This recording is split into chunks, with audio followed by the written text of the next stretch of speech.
is Novocaine, which was written by Lars Jacobsen and co-directed by Dan Berk and Robert Olsen. The action comedy film follows Nathan Kane, an assistant manager at a local San Diego bank who suffers from a rare genetic disorder that renders him unable to feel pain. When Nathan goes on a first date with his coworker Sherry, he falls head over heels in love and his entire world is changed. But the next day, when the new couple is at work, the bank is robbed by 3 masked men who take Sherry hostage and force Nathan to turn his inability to feel pain into an unexpected advantage as he suffers injury after injury fighting to get her back. This is a fun action movie that injects a lot of comedy into it that doesn't really take itself too seriously. This is an action movie that is somewhat reminiscent of those from the 80s and 90s where the protagonist just can't be taken down regardless of the mounting injuries they accumulate. It was over the top and ridiculous just like those movies were, but I think what really holds it all together is Jack Quaid.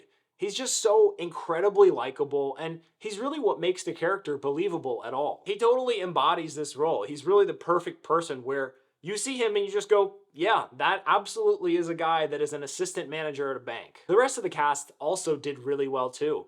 Amber Midthunder, Jacob Batalon, and Ray Nicholson were some standouts that all added tremendously to the thrills and comedy of this film. I think at first as I was watching, I was a little bit worried that the can't get hurt bit would be a little bit one note.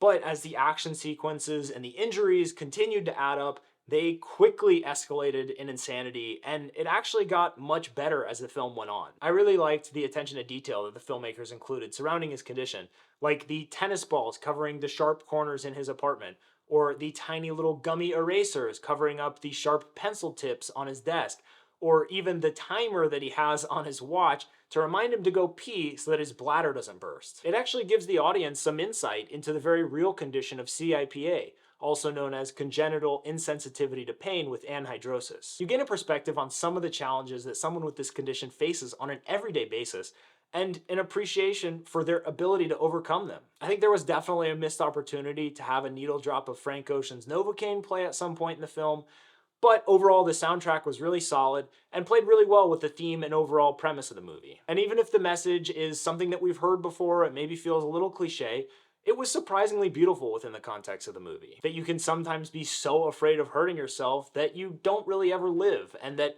a life without risk isn't always a life well lived. While a few of the jokes may have felt a little forced, overall this is a very funny movie that used the plot device really well to create huge laughs out of gruesome injuries. This isn't a groundbreaking film, but I think it's a very enjoyable action thriller that has creative fight sequences with hilarious and outrageous moments, a well-rounded cast, and a positive message. This movie makes for a really fun shared experience in the theater, so I highly recommend trying to catch this one while it's still playing in a theater near you. So go watch Novocaine. If you enjoyed this video, please like it, share it with a friend, add a comment letting me know what you thought of this movie or what movie you think I should review next, and subscribe to my channel. I put out a movie review each week, so subscribe to stay tuned.